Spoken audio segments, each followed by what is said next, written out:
Hello viewers, welcome back to our channel. మీరు ఎప్పుడైనా సరే కర్ణాటకలో ఉన్న మోత్కపల్లి అనే టెంపుల్ని దర్శించుకున్నారా? అయితే నిజంగా దర్శించుకుంటే మీరు కామెంట్ సెక్షన్లో కామెంట్ చేయండి.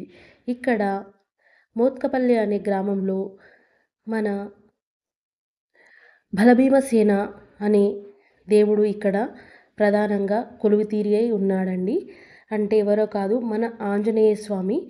ఇక్కడికి మన అంటే మోత్కపల్లి అనేది మన తెలంగాణ బార్డర్కి దగ్గరగా ఉంటుంది. ఇక్కడికి చాలామంది ప్రజలు వస్తారండి.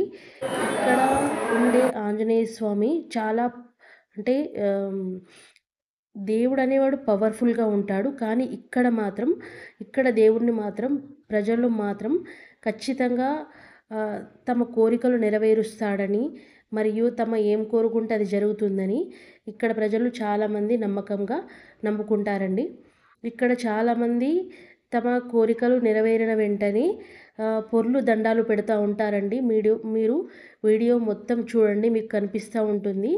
ప్రధానంగా ఇందులో స్త్రీలే కాదు, చూడండి ఈ వీడియోలో కనిపిస్తుంది, పురుషులు పొర్లు దండాలు పెడుతున్నారు గుడి చుట్టూ లోపల. అలాగే ఇక్కడ గండ జ్యోతి అనేది కూడా మోస్తారండి. చూడండి ఇందులో ఈ వీడియోలో పురుషులు అంటే ఒక జ్యోతిని తయారు చేసి తమ గుడి చుట్టూ ప్రదక్షిణలు చేసి తమ కోరిక నెరవేరినందుకు దేవుడికి ఆ విధంగా ధన్యవాదములు తెలుపుకుంటారండి. ఇక్కడికి చాలామంది అంటే ప్రతిరోజు కూడా చాలా రష్గా ఉంటుందండి. ఇక్కడికి చాలామంది గ్రూప్గా వస్తారన్నట్టు, సింగిల్గా మాత్రం కాదండి. ఎందుకంటే ఇక్కడికి వచ్చే ప్రజలు ఇక్కడనే వంటలు చేసుకొని అక్కడ నైవేద్యాన్ని దేవుడికి సమర్పించి తర్వాత తాము తీసుకువచ్చిన తమ కుటుంబ సభ్యులతో సహా ఇక్కడనే భోజనం చేసి, వంటలు కూడా ఇక్కడనే చేసుకొని భోజనం చేసి తర్వాత బయలుదేరుతారండి. చూడండి చుట్టూ ప్రదేశం చూడడానికి ఎంత కనువిందుగా ఉందో చూడండి.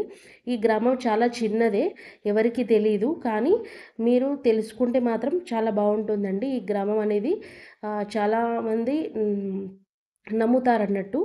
ఇక్కడ మోత్కపల్లిలో ఉండే ఈ బలభీమసేన మరియు అంటే ఆంజనేయ స్వామిని తమ ఇంటికి కులదైవంగా మరియు తమ ఇంటి దైవంగా చాలామంది కొలుస్తారండి.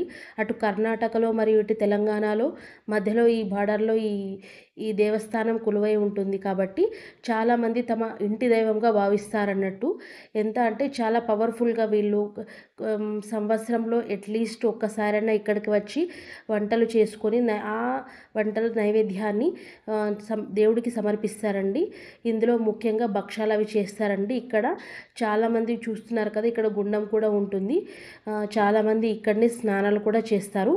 నేను ఇక్కడికి నా చిన్నప్పటి నుంచి చాలాసార్లు సందర్శించుకున్నానండి. మీకు ఎప్పుడైనా అవకాశం వస్తే ఇక్కడికి వెళ్ళడానికి ప్రయత్నించండి. గుడి మాత్రం చాలా బాగుంటుందండి. వెళ్ళగానే మీకు ఒక రకమైన భక్తి మరియు ఒక రకమైన ఫీలింగ్ అనేది ఇక్కడ మీకు అనిపిస్తుంది. ఇక్కడ చుట్టూ ఉండే ప్రకృతి మరియు జనాలు కూడా అంటే కొద్దిగా అంటే టెంపుల్ అనేది కొద్దిగా ఓల్డ్ టెంపులే, కానీ టెంపుల్ మాత్రం లోపల చాలా బాగుంటుంది. కన్స్ట్రక్షన్ అనేది కొత్తగా కూడా చేస్తారు లోపల. మీరు ఎప్పుడైనా కూడా వెళ్ళడానికి ట్రై చేయండి. టెంపుల్ అనేది చాలా బాగుంటుంది. మీరందరూ కోరుకున్న కోరికలు నెరవేరాలని నేను కోరుకుంటున్నాను. మీరందరూ వీడియోని పూర్తిగా చూడండి, సబ్స్క్రైబ్ చేయండి.